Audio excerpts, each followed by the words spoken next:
everybody, to this episode of The Monthly Blend, a monthly video podcast brought to you by Next, powered by Shulman Rogers, and the Big Idea Connectpreneur community.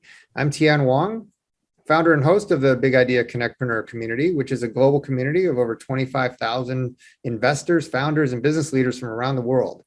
I'm also CEO of Opus 8, which invests in fintech, health tech, and marketing technology companies through our Phoenix Fund. And we also help companies and alternative investment managers raise money through our network of over 3,000 accredited private investors, angels, and family offices throughout the US. Along with my co-host, Anthony Millen, who is the founder and chair of Next, powered by Shulman Rogers, we are pleased to bring you this monthly video podcast, which will cover trends, information, and interesting research and tidbits, as well as fascinating interviews with game changers and newsmakers here in the Washington, D.C., Baltimore Metroplex. Anthony and I started this podcast a little over a year ago as a way to increase awareness, break down silos, and as a mechanism to do our part in helping to bring this region together and to foster innovation and entrepreneurship here. Today, we're absolutely thrilled to have a conversation with an amazing person, entrepreneur, investor, and game changer, Melissa Bradley. When I first met Melissa about 15, 16 years ago, I was told by the person who introduced us to, quote, fasten my seatbelts. And you guys will see why very soon. But Melissa is a terrific contributor. She's an amazing national leader on a number of different initiatives. She is the co-founder of Eureka, managing partner of 1863 Ventures, and she's involved with a whole host of different business and entrepreneurship and investment activities.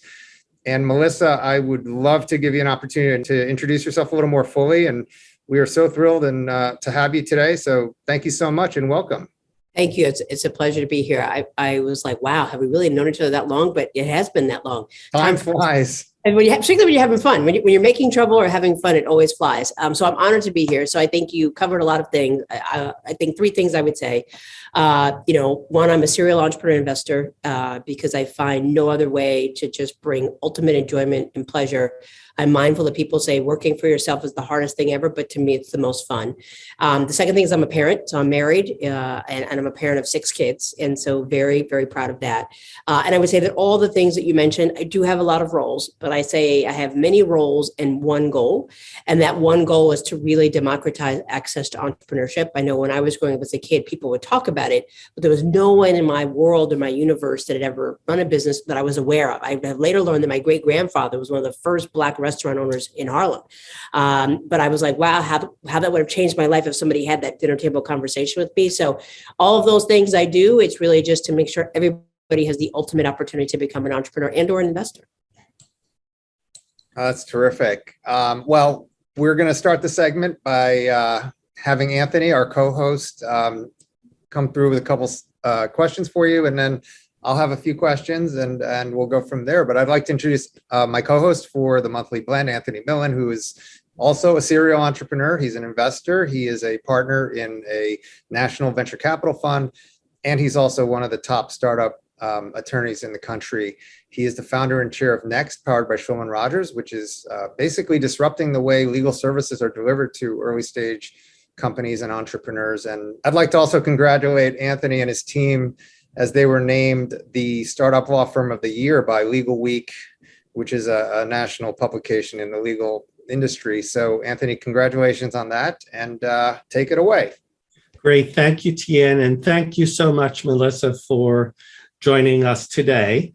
In terms of where we'd like to start today's discussion, as you mentioned and Tien mentioned, you have a number of different entities and funds that you work with. And we would really be interested to hear how your various entities and funds work with startup and emerging growth companies in the DMV. Yeah, no, happy to. So let me just say my loyalty to the DMV since I've been here since 1985 runs deep. And it's been amazing to see how far we've come in the world of entrepreneurship just in this region. So at 1863, we invest in what we call new majority entrepreneurs, so entrepreneurs of color all across the country. However, we have been privileged to receive a grant from the District of Columbia government, namely DEMPED. So we are administering the DC Investment Fund. So I've had the privilege to get to know Tia in many ways, but one was working at CIT, And so we know in the DMV, there's always been CIT investing in Virginians, and we know there's always been TEDCO investing in Marylanders, but we've never had that presence in the district. So we are humbled and pleased to be able to offer that. And so that investment fund is now up and running and going through our process of making investments in entrepreneurs in DC. We're also through 863 in partnership with Capital One, providing grants to businesses that have been impacted by COVID. So it's called the 3 Rs: recover, rebuild, and resilience. So if anybody, doesn't matter, been impacted by COVID, whether you're running a business or you in corporate America and you were impacted, we encourage you to fill out the application, and you get 3 things. You get access to training and workshops to really help de-risk and grow your business. You get access to a $5,000 grant. We are very clear, it doesn't cover everything, but it's a start. And more importantly, you get access to a dedicated coach who's going to help you take your kind of revised business plan through that. So really excited about that. As Tian mentioned, I sit on several boards and advisory committees, so honored to be on the Halcyon Fund Committee and to have been an early reviewer for that process. So thrilled at the progress they've made.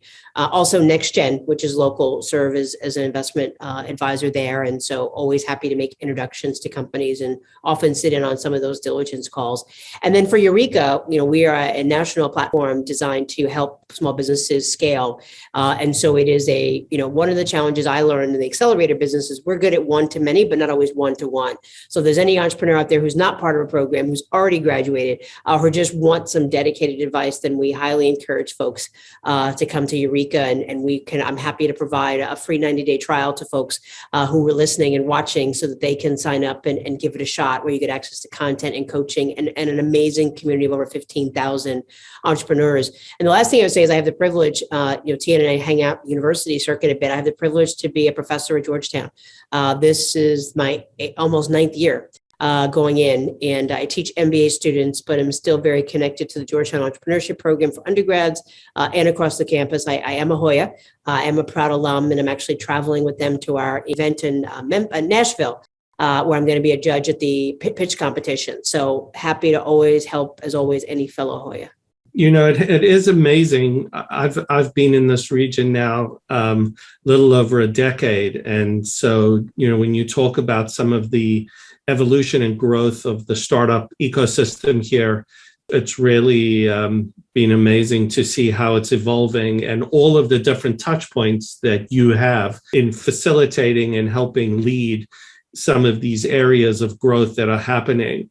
In terms of where you specifically with 1863 Ventures and some of the other groups, what are your main focus areas in terms of industries or stage, or above and beyond being in the district? What are some of the other kind of areas of focus for you?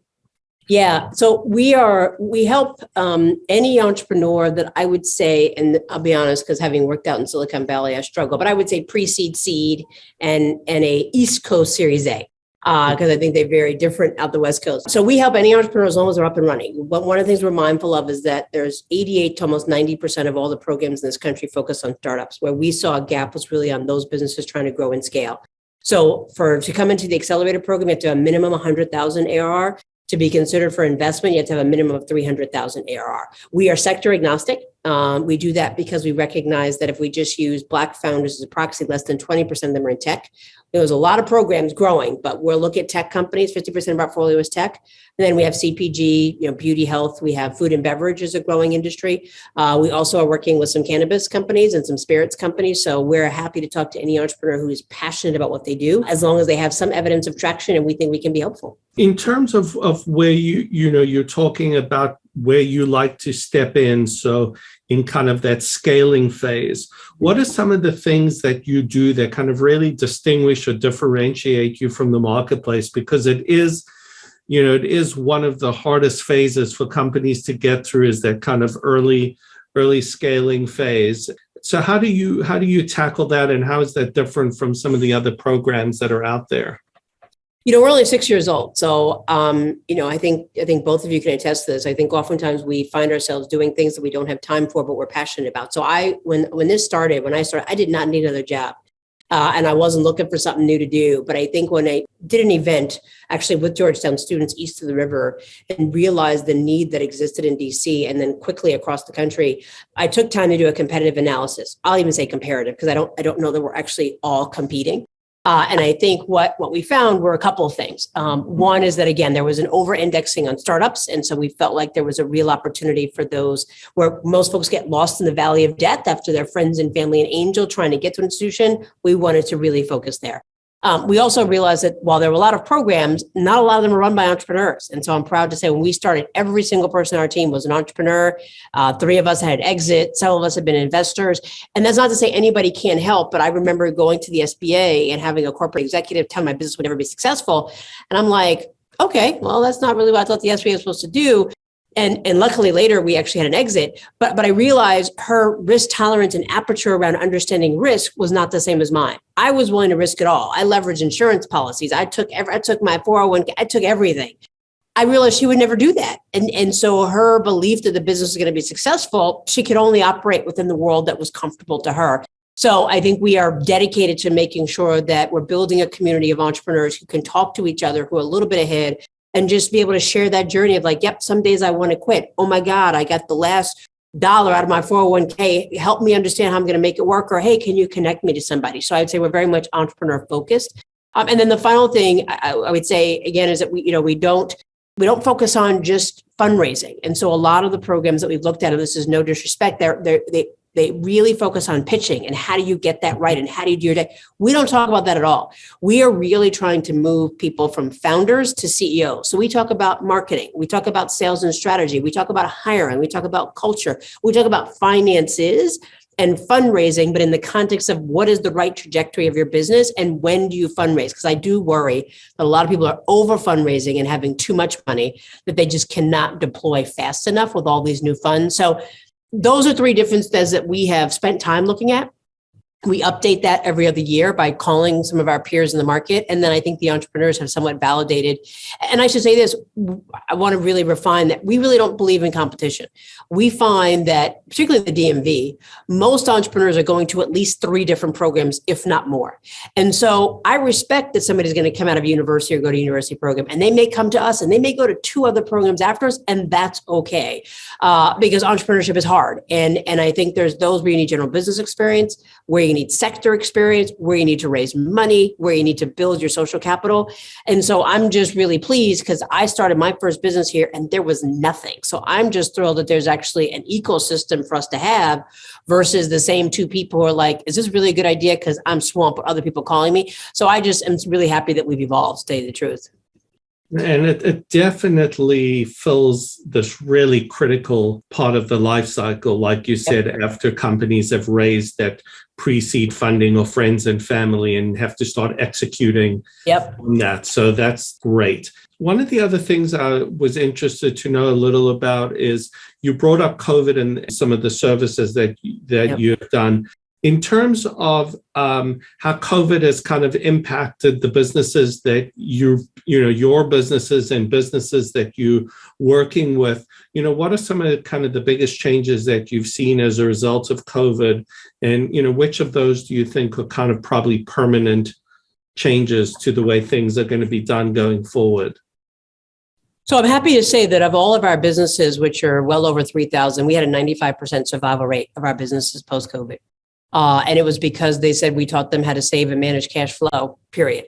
And so I think a lot of folks who were riding the wave of keep fundraising to subsidize activity are realizing I need to hurry up and make revenue. And hopefully that continues. I think that you can be venture backed and actually focus on revenue at the same time. I think that's one. I think 2, particularly for our product-based businesses, really reimagining your supply chain. And obviously having to reimagine pricing and cost. It is no longer sufficient. Let me go find the cheapest no matter where it is, but really be mindful of how do I, restaurants are doing it at farm to table. How do I really have a regional ecosystem that can support my business now that I have seen the impacts of global shocks? And particularly because we work mostly with entrepreneurs of color, the joke is when the formerly majority community sneezes, the Black and brown community actually gets the flu.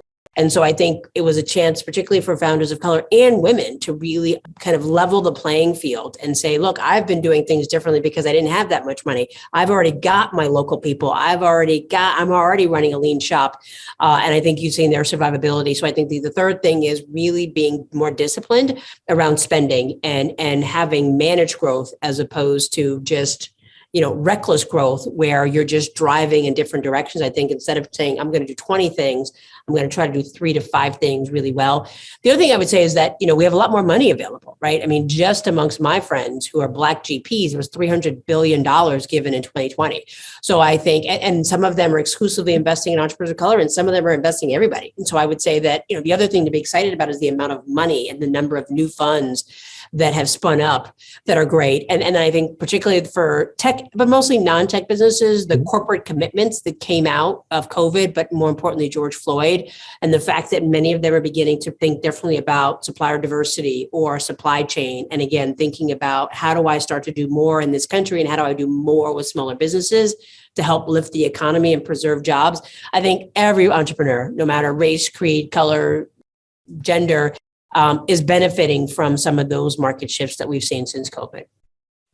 And so as you look at those types of changes, and those are all really positive changes, and you kind of look at where your vision for the different investment and entrepreneur support roles that you have, what is kind of your next couple of years look like for your own vision for where you'd like to see things go?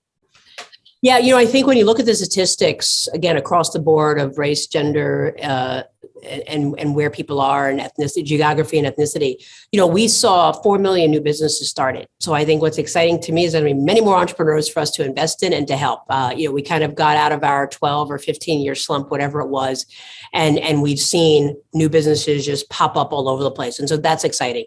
Statistically, we've also seen that many of them are women or people of color, which is perfect because that's who we help. And so I'm excited that, we'll be thinking about more ways to invest in these entrepreneurs and probably spinning up another fund or two. We will be refining our accelerator program to really be laser focused on how do you get these companies to a J curve within 12 to 18 months and to kind of decrease that typical startup cycle due to lack of access to both financial and social capital.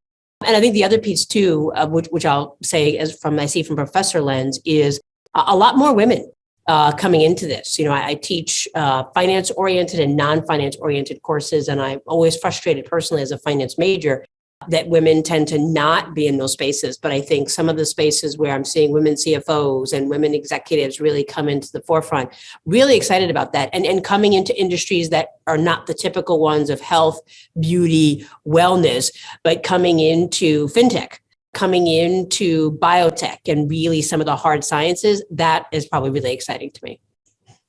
Well, we're very excited to watch and see how all of this continues to develop and grow.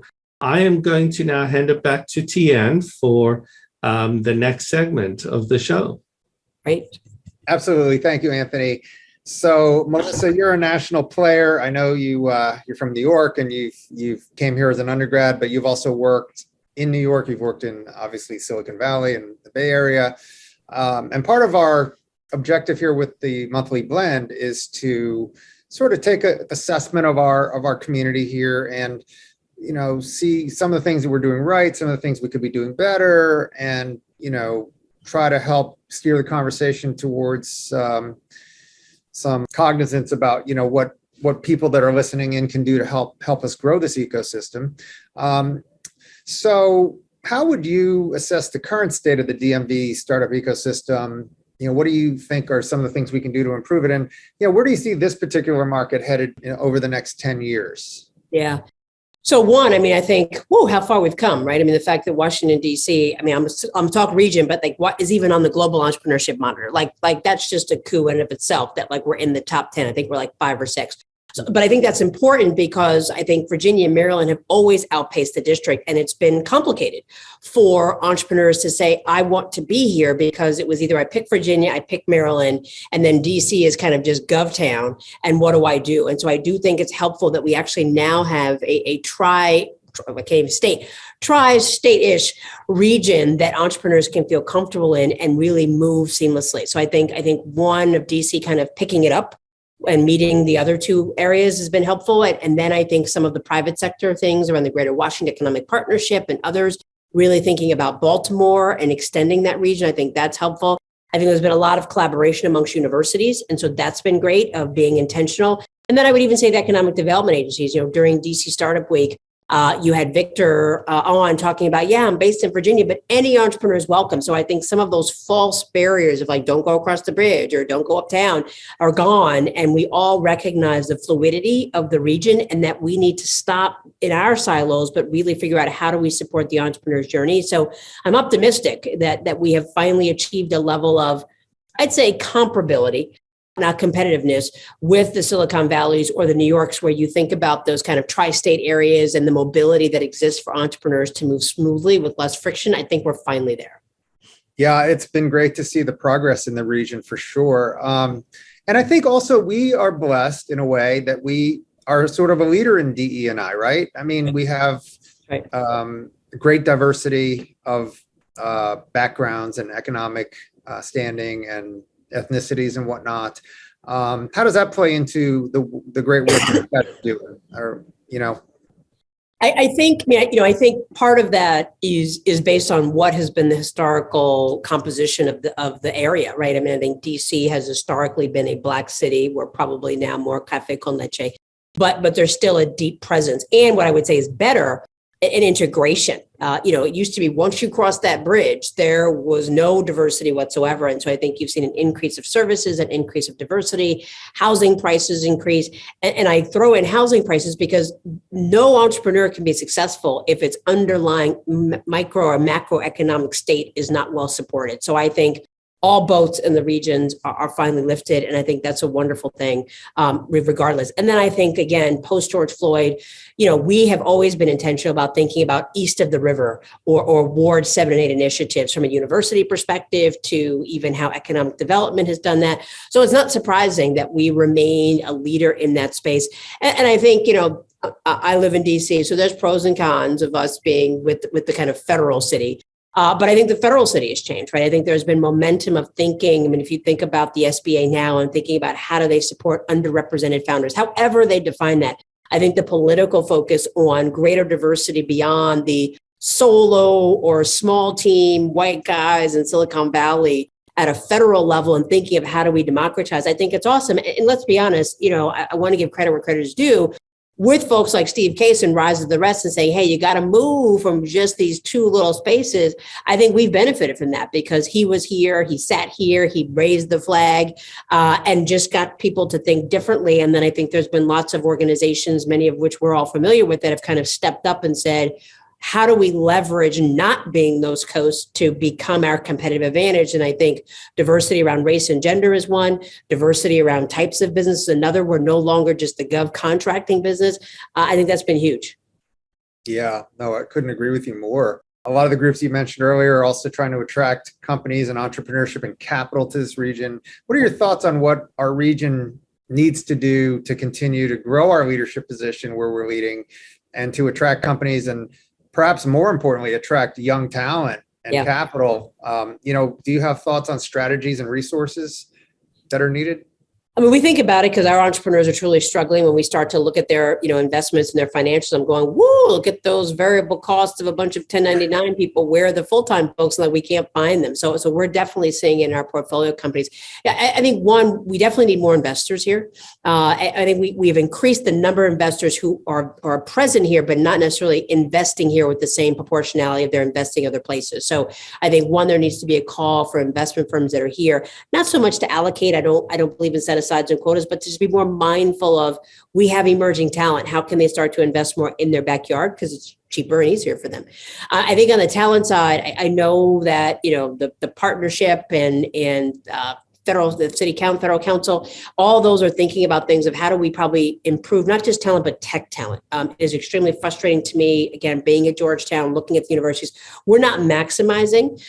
You've got University of Maryland, you've got, Hopkins, you've got some amazing places where I don't think we've done a really good job of getting that talent to stay here. Some of that has been the very high cost of living, which is not we haven't scaled as much as everybody else, but I think we've got to do a better job of getting some of these graduates, students who graduate to stay here. And so we've got to start thinking about compensation. We've got to start thinking about housing prices. We've got to start thinking about what does their work-life balance, because what I hear from all of my students is it's not just about the job. So I think we've got to catch up with these folks and really figure out how do we create a fertile ground for them to be successful here. Yeah, no, you talked about capital, and what's your prognosis for the future of these micro funds that are coming out to do niche investing, investing in women, investing in Black founders? Yeah. Do you think this is a trend that's going to continue? Is it a fad? How do we sustain this? So I wasn't sure, to be honest, but I just checked in with several folks. We had an informal call. I think I want to say it's more than a fad, right? I mean, I think any investment vehicle will last as long as it's successful. I would say what it's done more of that I think people didn't think about is it's been great to help the entrepreneurs, don't get me wrong. But what it's done more of is almost serve like a scout for some of these more traditional Series A, where we're taking the early risk, we're de-risking these companies, we're riding along. We have an operations partner who literally rolls up her sleeves and talks to these companies every 2 weeks. That we're saving them money. We're saving follow-on funds time. We're really helping them advance their NAV and their performance. And so I think whether they believe in our investment thesis or not, we have somewhat ratcheted up from just the generic top of funnel, send me an email, to like, oh, okay, I now have a cadre of fund managers that have spent time, at least a year or two, with these entrepreneurs. Who can they pass on to me? And as we begin to see these normal funds now become mega funds of, billions of dollars, I think people are going to care. We've had, I won't name them, but some pretty large private equity funds saying, look, we know your companies are nowhere ready for us, but we operate in a 3 to 5 year timeline. If you see anybody on the trajectory, send them to us. And I'm like, wow, I would have never thought you would have looked at us. So I think they're viewing us as a scouting agency. And as long as there's a rationale for us to be in business and we do our job, I'd like to believe that we're slightly more than a fad. Yeah, no, that's super interesting. And, we have seen now through research that diversity in the boardroom is good for business. It's good for Right. shareholders. Diversity in the executive suite, in the management levels is a good thing. It's not just, the right thing to do. When do you think we're going to have research that proves that the kind of work that you guys are doing is actually creating alpha for these investors? It's going to take a minute. I do leverage my Georgetown hat to do research. And so 2.5 years ago, we did a study that showed it costs at least $250,000 more for an entrepreneur of color to start the same exact business as their white peer. And it's because of direct and indirect costs that they bear. We're in the midst of finishing up all the data and focus groups for something called Beyond 5, because we begin, the national stat that half of businesses fail within 5 years. We weren't seeing that. We were seeing companies that have been around 5, 7, 9, 10 years. But they weren't necessarily growing. And so we now have data that says that Black and brown entrepreneurs tend to last 8.7 years in length at minimum. The challenge is their sustainability does not correlate to increased investment or increased revenue because nobody's paying attention for them. I would say I'm only able to do that because I'm a researcher independent at a university. We have been petitioning PitchBook and so many other places say, could you please collect race data? I'm not going to hold it against you, I promise.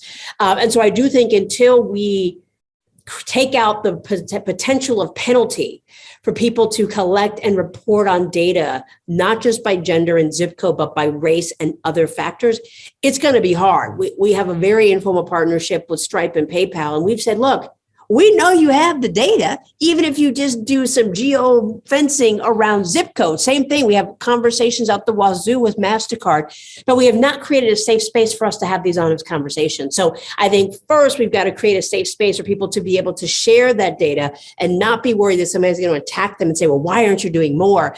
Because I don't think we have a great set of data to talk about some of these nuances that could unlock more money or improve some of the programs designed to help these historically underrepresented entrepreneurs so they actually could perform better. Yeah, I mean, I can't wait to see the information, and thank you for the work you're doing around the research piece. And we have viewers from around the country, not just in the DMV, and you have such a huge portfolio of stuff that you guys are doing. You said you're doing research, you have a podcast that you're going to be launching, and I'm sure there's a lot of other stuff, but what can our viewers do to help you in your work? How can they get in touch with you? Do you have any key objectives for the next year or two that they can assist with? Yeah, I mean, we just are on the verge of our quarterly check-in for our OKR. So I think people can email me at Melissa, MELISSA at 181863ventures.net. My kids have taught me how to accept DMs, so they can hit me up at BRADLEYML. The podcast is Founder Hustle. And obviously they can always go to our website. I think, what we welcome is anyone who has an interest to ever talk to an entrepreneur. We have a very robust community of several thousand entrepreneurs that we convene on a quarterly basis, and we want people to tell their stories, good, bad, and different. We want them to understand the honest journey. I think we have we have 14 companies in our portfolio, so we're always looking for folks who want to invest.